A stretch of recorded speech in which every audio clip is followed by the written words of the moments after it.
Yo tout le monde, c'est Spartam, et aujourd'hui on va encore une fois aller sur CSGO. Alors j'ai vu que la dernière vidéo vous a beaucoup plu, et voulait que je continue à faire des vidéos sur ce jeu. Mais pour être sûr de ça, j'ai quand même fait un sondage avec quelqu'un d'autre pour email. Et en gros, il y avait eu en tout 4 votes sur Stropole, et cette somme astronomique de votes était totalement unanime.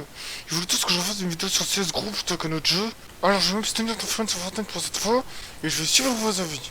Alors si vous êtes plus de 70 ans que vous êtes Alzheimer, je rappelle que la dernière vidéo c'était comment débuter à CSGO en compétitive. Une vidéo très bien faite et détaillée pour savoir combien jouer dans le mode de jeu compétitif de base. Mais si vous avez passé plus de 10 heures sur ce jeu comme moi, vous avez probablement remarqué qu'il y a d'autres modes de jeu.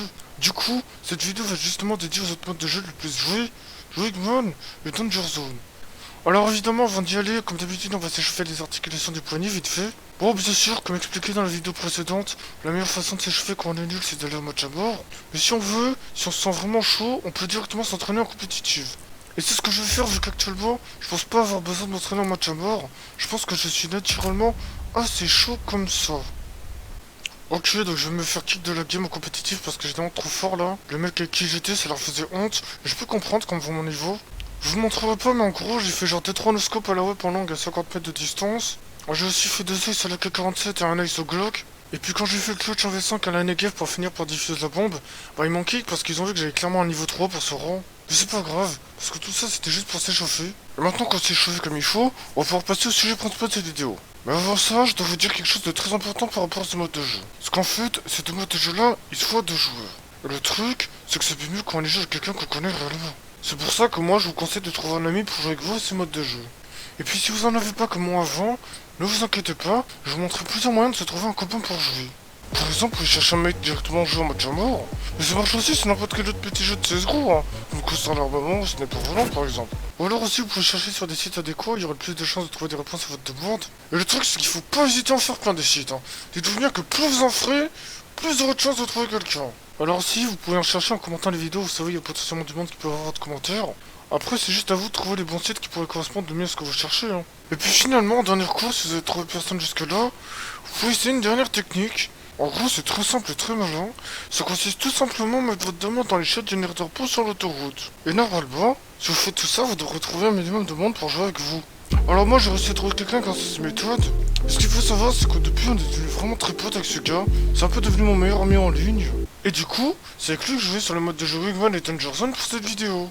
Au passage, on est actuellement en vocal sur Skype avec mon copain. Du coup, il n'y aura pas que moi qui parlerai dans cette vidéo. Il y aura aussi lui qui pourra te donner des conseils de temps en temps aussi. Vu comme ça, si j'oublie des trucs importants, il sera là pour les rappeler, vu qu'il est aussi très fort à CSGO. Alors vas-y mec, là je recorde. Si tu veux faire un petit coucou YouTube, tu peux y aller. Ouais, salut. Ouais, bah j'espère qu'on va gagner, hein. Parce que les dernières games, on a pas fait grand chose. En plus, on n'arrive jamais à gagner, là. J'espère que ça va aller et que ce sera mieux que l'autre fois, quoi. Waouh, bah ça fait beaucoup de dédicaces tout ça. J'imagine que tes amis vont être contents de s'être reconnus d'avoir entendu dire un nom, hein. Mais ça devrait bien se passer, puisqu'en vrai, pour l'instant, on a un très bon ratio victoire-défaite. Alors pour info, les maps les plus jouées sont Vertigo, Cobblestone et Short-Dust. Mais les maps que je préfère personnellement, c'est Train, Rialto et Vomiland. C'est vraiment les maps les plus cool, je trouve. Surtout quand on les connaît pas, ça rajoute un effet de surprise, c'est trop bien. Mais là, pour cette vidéo, on va aller sur la map la plus utilisée, comme ça sera plus utile pour vous. Et la map la plus utilisée, c'est Short-Dust. Donc on y va, let's go! Donc évidemment, avant toute chose, je vous montre la map. Alors oui, je sais, il faut encore une fois tout apprendre sur la map, ça demande beaucoup de temps. Mais c'est nécessaire parce qu'en plus, Short-Dust n'a rien à voir avec Dust. Et encore une fois, je m'excuse si je vais un peu trop dans les détails. Je vais essayer de faire un peu moins long que la dernière fois. Mais en gros, là il y a A. Voilà, donc, encore une fois, je m'excuse si ça n'aurait pas à tout retenir. Mais je pense que ça devrait aller mieux cette fois. Il y a quand même 2 fois un truc à se souvenir. Et je sais que vous êtes trop fort, donc ne vous inquiétez pas. Ça devrait le faire, les amis. Donc nous voilà en game à présent. En gros, on vient de faire l'échauffement là. Pour vous dire, en face de nous, il y a un bon joueur et un mauvais joueur. C'est un peu comme dans notre équipe quoi. Et donc voilà, c'est encore une fois, ça prouve bien que c'est bien équilibré. Et que CSGO, c'est vraiment un très bon jeu vidéo. Alors une chose très importante au premier round, c'est de prendre une decoy. Parce que quand on les lance sur les ennemis, ça peut faire un dommage et parfois ça peut faire la différence. Et aussi ça peut totalement déstabiliser l'ennemi. Parce qu'en fait, les scientifiques, ils ont prouvé que ça donne vraiment 6 fois plus de temps de tuer l'ennemi que la normale. Donc c'est pour ça, c'est une technique qu'il vaudrait mieux pas négliger. Voilà, donc là le coup de la decoy a plutôt bien marché. Normalement mon mate devrait largement avoir le temps de le tuer. Voilà, donc vous voyez comme c'est fort comme technique. toujours essayer de la faire parce qu'elle peut vraiment être utile. Bon, malheureusement, mon mec n'a pas réussi à le tuer parce qu'il a pas eu le temps de refaire la technique de la decoy. Mais c'est pas trop grave. Parce que là, on va faire une technique qu'on appelle la technique Snoop Dogg. En gros, le but c'est de balancer un max de smoke pour planter la bombe rapidement. Et s'ils ont pas les fameuses lunettes pour voir à travers les smokes et les murs, ça devrait marcher. Ok, donc je crois qu'on a smoke le endroit, mais c'est pas grave. On peut toujours planter la bombe. Bon, voilà, on est mort. Mais c'est pas grave parce qu'on a une technique encore meilleure. En gros, ça s'appelle la technique émettre de la Coupe du Monde au Brésil. En gros, ça consiste simplement à balancer des molotovs de partout pour tout brûler. Et s'ils n'ont pas d'extincteur et qu'ils n'hésitent pas de souffler dessus pour tout éteindre, ça doit le faire assez easy.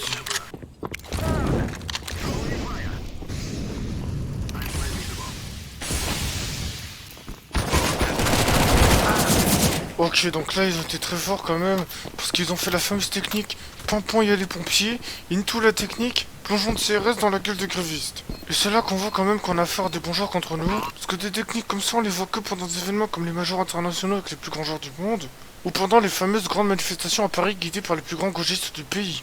Ok, là on va sortir la grosse arme, celle qui va totalement les rectes, sans souci normalement.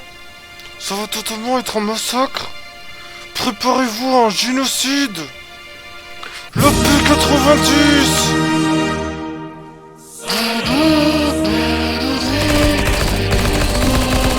Ah oui, je l'avais dit, qu'il est gratos avec la P92. Ok mec, tu peux me dire les infos vite fait pour que je chope avec ma P90? Ok, alors il faut chuter à la caisse avec Nawab. Tu passes, tu vas pouvoir te tuer facile avec ta P90. Alors c'est trop bien de faire des dédicaces à tes potes et tout, hein. Mais je voudrais savoir les infos en fait. Ok, pas de problème, je les sens du coup.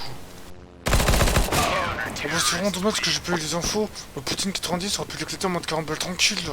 Ok, donc les amis YouTube, je me suis mis vite fait sur Skype. Je compte pas trop continuer avec mon copain là parce qu'il est trop nul. Et à cause de lui en plus on a perdu le dernier round. Et là je viens de voir que le mec fort dans le team en face ça l'a bien aimé. Du coup je pense qu'après la game je vais lui demander de venir jouer avec moi. Comme ça il y aura plus un mec fort et un mec nul dans la même team, mais deux mecs forts. Ok, donc là encore une fois comme dans la vraie vie, les terreaux et les anti-terreaux vont changer de camp. Et on va en profiter pour tester une technique qui est un peu risquée, mais qui peut être vraiment très puissante. En gros, c'est de poser deux smokes sur le site de plantage, et ensuite attendre qu'il plante la bombe pour la désamorcer instant. Voilà, donc là c'est bon, on est dans le smoke. Maintenant il n'y a plus qu'à attendre, et ça devrait le faire. Ok mec, donc surtout ne bouge pas de... Ok, alors ils sont où? C'est probablement de ta faute mec, t'as dû faire du bruit dans la smoke, et il a dû t'entendre vu que lui il a pas micro-casse à 3€ acheté à Leader Price. Je te félicite pas, sale noob. Mais mec, c'est que de la merde. Tu démontres même pas en plus. Putain, t'arrêtes de faire genre tu connais le jeu alors que pas du tout. Ouais, tu feras tes dédicaces plus tard là. De toute façon j'arrête la vidéo parce que ça sert à rien de continuer avec toi, t'es trop nul. Allez à plus hein. Ok, paniquez pas, j'arrête pas vraiment la vidéo, c'était juste pour le piéger. En gros c'est un peu comme un prank qui m'a tourné pour lui d'ailleurs. En fait j'ai juste demandé si le mec avec qui on a joué là il veut bien continuer avec moi. Et comme ça, on vous montrera c'est quoi le vrai skill.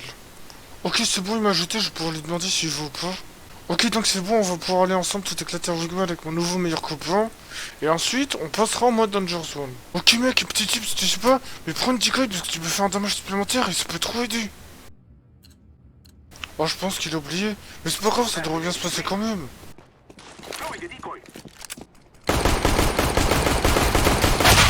Ok, donc encore une fois, l'adversaire est bien déstabilisé là. Je pense qu'avec ça, notre poste peut gagner vu qu'on a fait la moitié du chemin. Ah voilà, vous voyez, quand on a un mec qui suit, ça marche à tous les coups la decoy.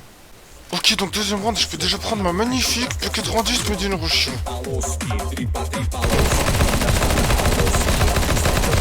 Ok, easy. Oh dommage, j'étais trop bien lancé là. J'avais presque pas dépensé tout mon premier chargeur. Ok, donc c'est exactement ce qu'il fallait faire. Même si j'ai rajouté un petit truc qu'il a oublié de faire, c'est de sauter pour gagner de la précision. Mais il a quand même bien géré la situation, notre poteau là.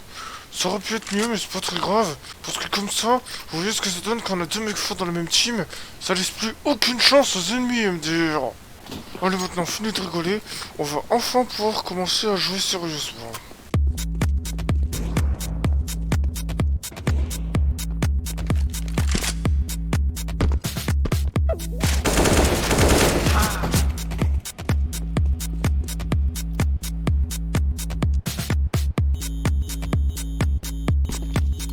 Humiliation.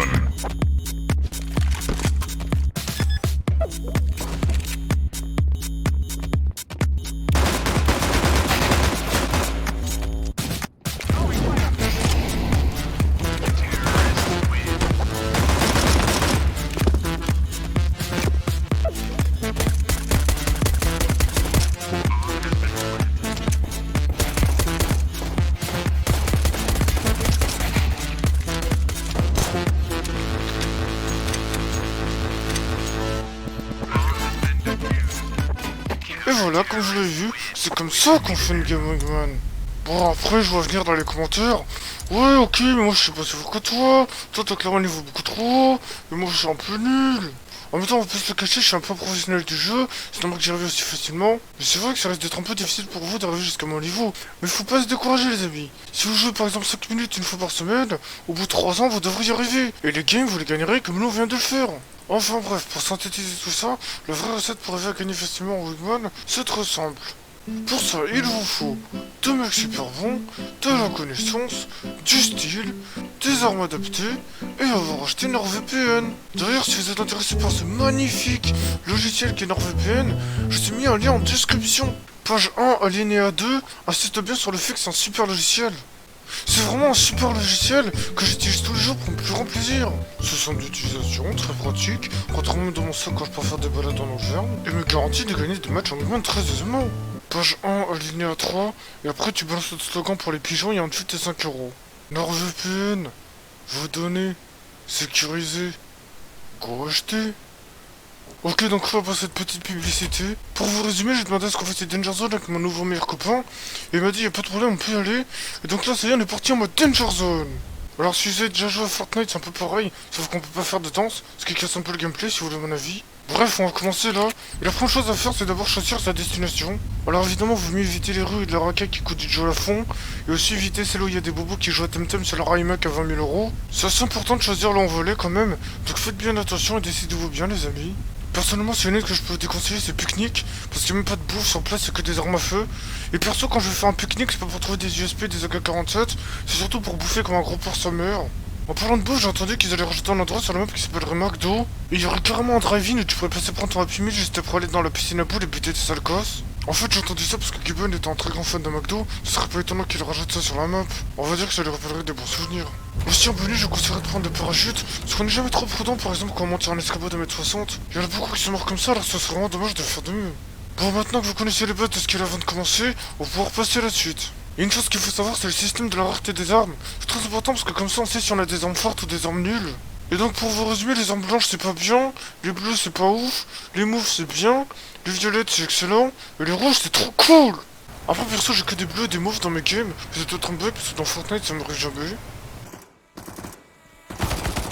Ok, donc là on a éliminé une team, c'était plutôt facile. Ils avaient pas beaucoup de stuff mais c'est pas grave parce qu'on est le meilleur et on va gagner. Alors l'un des éléments les plus importants de mode Danger Zone, c'est les achats qu'on peut faire avec la tablette Samsung Galaxy Tab. Alors il y a plusieurs achats à faire comme les upgrades pour voir les prochaines zones, des munitions, des armes, des popos de slurp. Mais c'est surtout la manière de commenter qui est trop drôle. Regardez, je vais faire une petite démonstration. Ok Samsung, commande une SSG 08. Ok, je commande une pizza à 4 fromages. Bon parfois ça bug un peu. Ok Samsung, commande une SSG 08. Et voilà, et maintenant ce sera livré par un drone Amazon dans moins de 12 heures. Ok, donc là, vous voyez, dans ce genre de situation, il vaut mieux boire quelques stocks potions pour se remettre un peu de vie. Faut bien penser à boire ses popos, hein, c'est très important. Encore plus, si on rencontre quelqu'un qui build juste au-dessus de nous, ça peut vraiment être très dangereux. Ok, alors on a éliminé notre team, là. Ça va, c'est assez easy jusque là. Franchement, si on n'arrive pas à faire top 1 avec notre skill, j'enverrai une plante avec Big Game, c'est mes d'ailleurs. Alors aussi on peut planter des bombes dans ce mode de jeu. Ce qui est cool c'est qu'on peut pas les désamorcer. Certainement parce que le mot de passe il est trop dur à craquer. Après c'est bien fait parce qu'on peut retrouver le mot de passe avec un captcha à remplir. Et ensuite valider le mail de confirmation qu'on a reçu sur sa tablette. Mais même comme ça c'est trop compliqué et trop long hein, parce que malheureusement il n'y a pas de 4G sur l'île. On est juste bloqué en neige comme au Limousin. Et bonne chance pour avoir la patience de regarder une vidéo entière de Squeezie en Edge. Plus jamais je referai ça. Ça prend juste 3 heures, c'est beaucoup trop relou. Ok, encore une team éliminée. Donc là il reste plus que 2 ennemis. Normalement vu notre stuff et notre skill, je pense que c'est impossible qu'on peut... Attendez, je crois que j'ai reçu un télégramme là. Ok, donc je crois savoir qui sont les derniers survivants. Mais ça va le faire je pense, vu notre stuff et notre skill. Ah bah ça c'est pas de bol, parce qu'on était quand même bien parti avec nos armes bleues. Ah oui quand même, c'est pas très amical tout ça. Bon bah je pense que c'était très enrichissant pour tout le monde. C'est largement suffisant pour vous débrouiller pas mal à votre tour. En tout cas c'était con, bien joué en Wingman et en Danger Zone. Et aussi j'enchaîne sur comment désinstaller CSGO. Voilà, ça c'est gratuit, c'est pour moi. Et dites-le moi si jamais vous voulez un petit tuto comment se tailler les veines dans sa baignoire en écoutant du Billie Eilish. Ça me fait grave plaisir actuellement.